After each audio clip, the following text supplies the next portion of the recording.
Tonight, we're at Garages of Texas to bring you a very special event. Meet the drivers with Jack Griffin and M.L.Speer. These are a couple guys who'd met each other driving the 24-hour Le Mans and are going to reminisce about the glory days of racing. You're not going to see a whole lot of us in that video, and I know some of you out there are happy about that. So let's go inside and check out what's going on. I think they're starting now. Come on.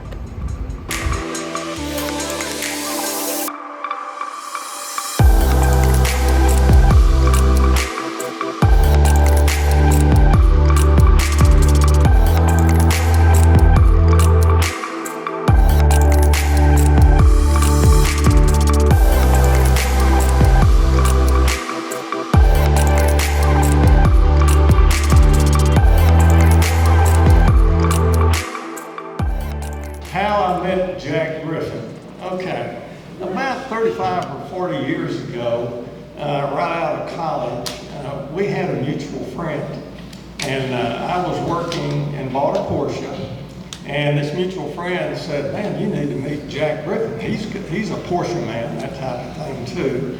And as luck would have it, nothing happened then. Nothing happened then. Part of the reason is that I looked over here and I said, "I've got one Porsche, he's got 4 Porsches. It's a little uneven here right now. I need to do something to kind of catch up with this guy." So several years went by, and I had the bright idea that I wanted to get into real estate development, and I wanted to do suburban office buildings. And I checked around, this was before the internet, and Jack Griffin's name kept coming up as the kind of guru of suburban office buildings in Dallas. So I called Jack up and asked if we could meet for a few minutes and talk about real estate, et cetera, et cetera. And he was nice enough to do that. And we did meet. And then I took off into the real estate development end of it. And Jack, what happened next? I was developing office buildings. I had a few Porsches, a 912, a 914, which I still have, a couple of 356s, and I'd been developing office buildings when I was very young. When I had those cars, I was like 28 years old, developing office buildings at a young age, and so I met M.L. I was probably 29. I was very young. And he was about the same age. And so fast forward several years later, we had a mutual friend, Steve Loudon, who many of y'all probably know. Steve worked on some of my cars, and he always had a New Year's Day party. And I happened to go at the same time M.L. was there. And this is after we had met talking about real estate. And I was in the process of leaving my situation with office buildings, and so I was going to, I didn't know what I was going to do, just kind of do nothing. And so anyway, ran into M.L., coincidence, "Oh yeah, I remember you, yeah, we met several years ago." And so we started talking about cars, and I knew that M.L. had something to do with racing, but I knew nothing about, I'd never even been to a race in my life. I didn't know anything about racing. I liked cars, and had these Porsches. So we started talking about cars and Porsches, and oh yeah, so you do a little racing, and he's, M.L. is always understated. Yeah, I do a little racing. So anyway, so he said, matter of fact, I'm going to be racing in the Daytona 24-hour race in about 3 weeks. I said, damn, you are a racer, So I said, man, that's pretty cool. He said, well, you ought to come to the race and be in the pit and stuff like that. So I said, well, I don't have anything better to do, I'll do that. I thought that was a big deal. Man, I'm going to not only go to the race, I've never been to a race, but I'm going to actually be in the pit of a race team. So I thought that was pretty cool. So M.L., you were the true racer. Sorry, Jack. You were the true racer before this all started. So kind of share with us how you got into racing and how you got the bug for that. No offense, Jack, sorry. Okay, my racing career really started when I was a junior in high school. we lived on a ranch, and I was out digging post holes with a hand post hole digger. And my uncle came by and said he was going to Indianapolis and asked if I wanted to go. Well, of course, I said yes, and I didn't even know what Indianapolis was, but I'm going to get out of this post hole digging situation, that's for sure.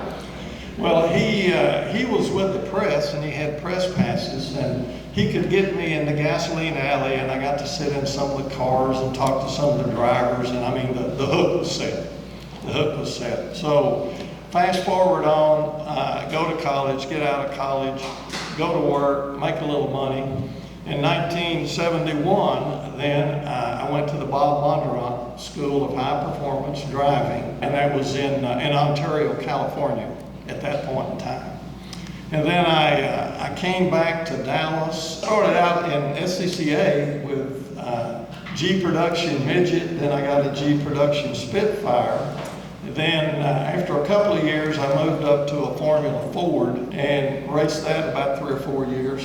And back at that point in time in the Dallas area, we had 3 tracks, so it was pretty active. But I was thinking, you know, I want a little more of this. So I got to looking around and I saw endurance racing. And all of a sudden, that makes sense. If you go 24 hours and there's 2 drivers, man, I'm going to get 12 to 14 hours of seat time in a weekend, so I can get a year's fix in 1 weekend. I then had to figure out where to find a car. Found a car up in New Hampshire, flew up and bought the car, and I had a group out of Florida that was maintaining the car for us. And our first race, it was in 1976 at Daytona, and it was a year-end race, a 250-mile race. So we ran that race, and then we started into the endurance season, and we did the 24-hour race. And I ran that 911 for 2 or 3 years. Then I sold that, and I ran a year with some Mazda RX-7s, primarily doing the endurance series in IMSA, the International Motorsports Association. Then we bought an RSR, Porsche RSR, ran that for a little bit. I'm gonna let Jack kind of fill in what he did with his racing, how he got started, and then we'll continue on. I show up in Daytona to be in the pit with M.L. I'd never been to a race before. I didn't know what to expect.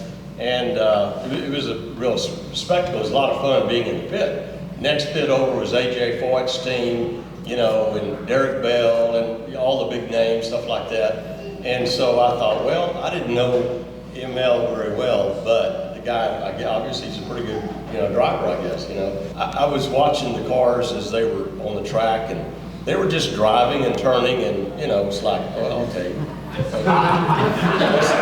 What's the big deal about that, you know? It didn't really register with me. They were going 200 miles an hour, but, you know, it looked like to me a pretty simple proposition. And having never been on the track before myself, because there were no tracks around here, no place to do that sort of thing. So anyway, it started raining, and I'm telling you, it rained big time. And people started coming into the pit. I remember Hurley Haywood coming into the pit. A fourth of his car was gone. The left front was completely gone. The wheel, the car, I mean, he was in on 3 wheels. I thought, damn, what's going on out there? Well, they couldn't see, basically, and they were crashing and everything. They eventually stopped the race. It was so bad, the drainage and everything. So it was pretty much a fiasco. And nevertheless, M.L.'s team, and there were 3 drivers on his team, and they finished 4th overall, which is pretty amazing, Porsche Factory, Jaguar, Bob Tullius's team. I mean, there were some amazing cars there. So anyway, I thought, well, this is pretty neat deal. And so, we were talking all during the weekend and everything, and toward the end of the weekend, M.L. said, well, you know, what do you think? What do you think about this? And I said, well, this looks like a lot of fun. And he said, well, we have a car that you can drive. The next race is the 12 hours of Sebring, and, you know, I think you can do that. And I said, well, hell yes, I know I can do that. So I said, yeah, I'm in, you know. And he said, well, one little thing, you have to go to a racing school and get a license. I said, okay, fine, just tell me what I need to do. Never sat in a race car in my life. 2 months later, it came time to go to Bondurant Racing School to get my license. So the first day, we're sitting at a table and there's like 12 or 15 guys in the school. And we go around the table, you know, where are you from? Why are you here? Blah, blah, blah. And it came to me and I said, well, you know, I'm from Dallas. And I'm driving in the 12 hours of Sebring next weekend. I've never been in a race car before. And they seemed to think that was a big issue. And I thought, well, you know, I think I can do it. I get home on Sunday. We left Tuesday to go to Sebring. We're going to go racing. It was not a recommended entry. I would not recommend that to anyone. It was a bad deal. And as is typical at Sebring, it rains. And driving in the rain, there are some people that think that's really pretty cool. I absolutely hate driving in the rain, racing in the rain. There were 3 of us driving a 914-6 race car.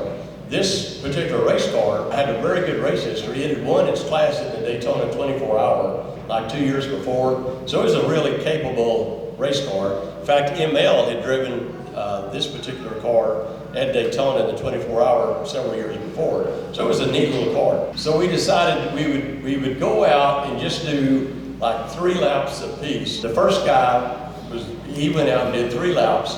He came back in with the right front fender dangling. He had hit something, so they duct taped that down. So the second guy goes out to do his 3 laps, and he had been told, be sure if you hit a rain puddle, do not accelerate because you'll lose traction and you'll over-rev the engine. Well, that didn't register with him very well, so he came into the pit after only 1 lap, and there's a device that can tell you how many RPMs you've done. We were supposed to shift 7,200 RPMs or something like that. He had nailed it at 10,000 RPMs. So, and the car was running rough. We knew the engine was toast. Oh man, so obviously I didn't get to go out, I was happy I didn't get to go out.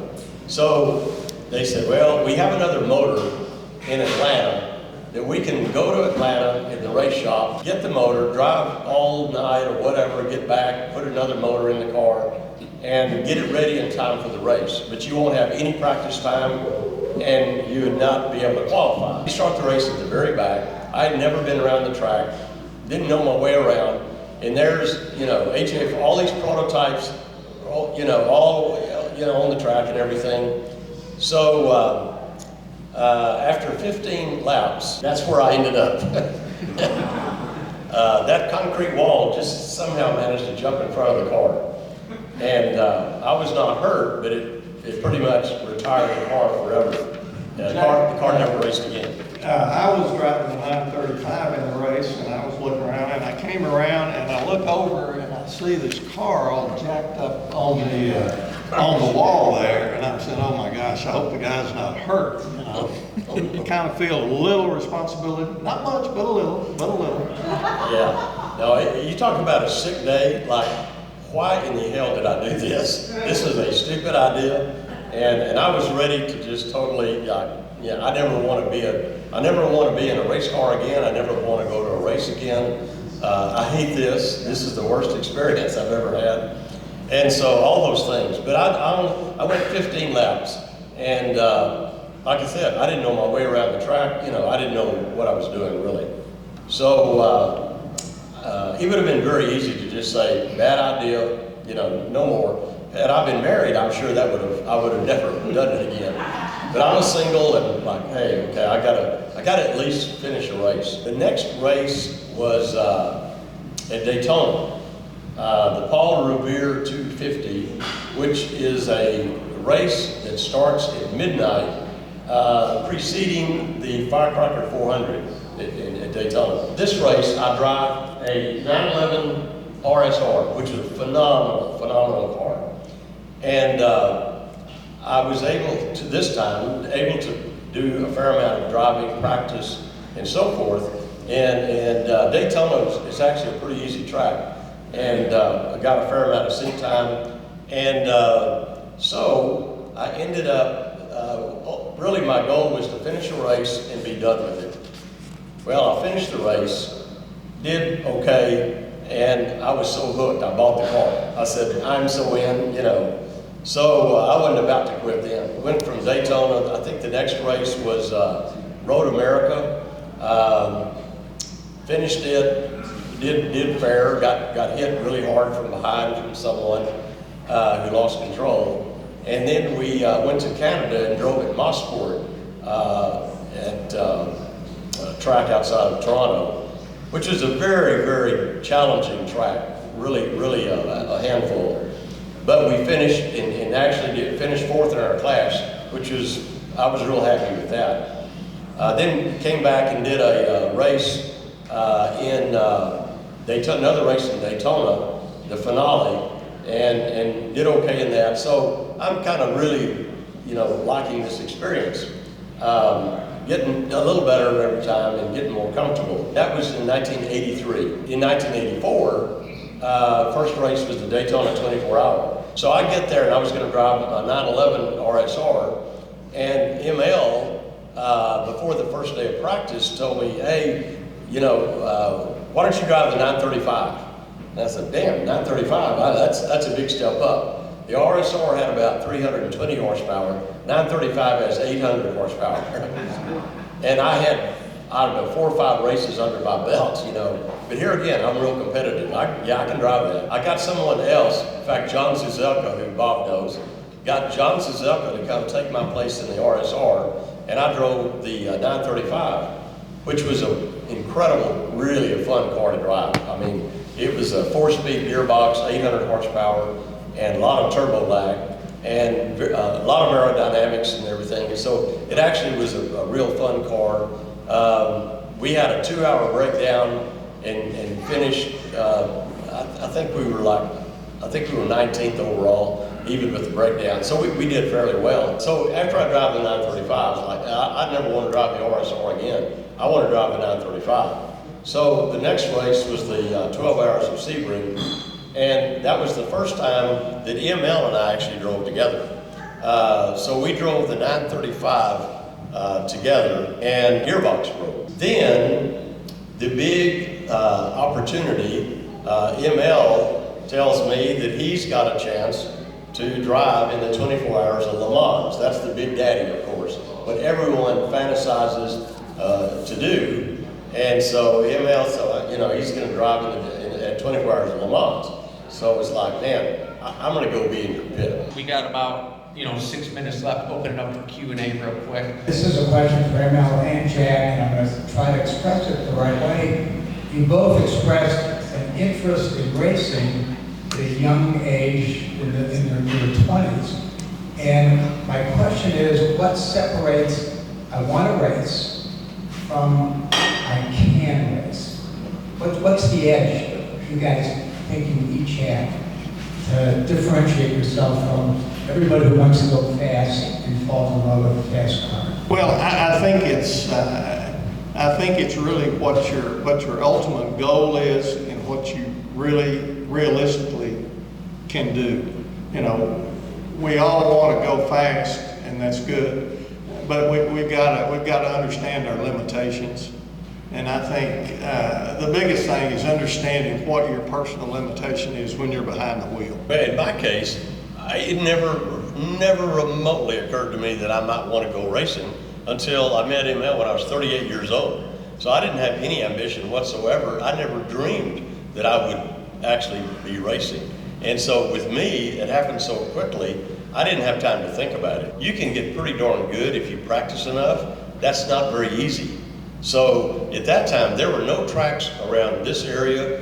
We had to travel, a couple of times we went to Road Atlanta to test and practice a little bit, but we just showed up with very little preparation, jumped in the car and got after it. And when you go out and drive, you try to give at least 100% every time. And when you do, that's what you end up with. That's where it is. You got to be realistic, I think. What, do you have enough yet? Yes, this is a longer form video, I will admit, but I hope you found it as interesting as I did. How loosey-goosey are some of the things that were going on in the 80s? Absolutely fascinating. Hope you enjoyed it. Let us know what you really liked about it by leaving a comment below, and we'll give you a reply. And be sure and subscribe for more great content like this and all the other fun things that we get up to. Thanks for watching.